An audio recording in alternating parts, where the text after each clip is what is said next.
It's 1 p.m. in Mission Viejo, California, when Angela Collins answers the call to prayer. It's her second prayer of the day, and following custom, she'll pray 3 more times before the day is done. Now I have this belief, and I love my belief, so I have to respect it and follow the rules. The rules are not easy to follow. Angela is Muslim. She has been for almost 5 years.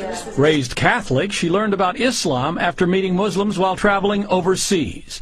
She converted just 2 months after September 11th, a time when the war on terror was almost synonymous with a war on radical Islam. I saw a very dark persona of Muslims in general to Americans, and I realized it was so far removed from my actual experience abroad that people had to know this is not who they are. This is not how they are.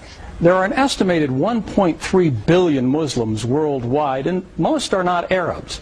Here in the United States, while the Muslim contingent numbers an estimated 7 to 8 million, it's growing rapidly. 20,000 new converts each year, 4 times as many women as men. In the Quran, it says that women were created independently of Adam, that Eve was an independent creation of God's. And so for a lot of white American women, that really appeals to their sensibilities of equality, and it's very liberating for them. Maybe I'll help you cook something. Julia Roach converted to Islam after being introduced to the religion by her husband, Chris. They weren't married at the time. He is also an American. When I found out he was Muslim, I told him, I believe, right away, I will never become a Muslim. I will never cover my head. I will never be this person. So don't ever ask me to be that person. And he never did. But she did have lively discussions with him about religion. She was raised a Christian and said she converted after she was able to see past the stereotypes and learned about the values of Islam. The concept of freedom and liberty of each individual person and the rights of each person, and that's all wrapped up in the theological teachings of Islam as well. Yes, I'm an American. I'm very outspoken. I'm pretty assertive and very happy person. And it's not the typical stereotype that people see with a Muslim woman.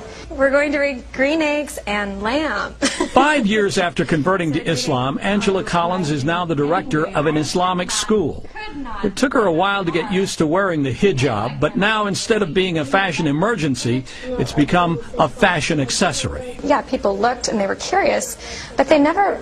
A lot of the times they didn't realize I was a Muslim wearing hijab. They thought, oh, she must be some French designer coming up with a new fashion. It's not a new fashion, but maybe a new face on the world's second largest religion. George Lewis, NBC News, Los Angeles.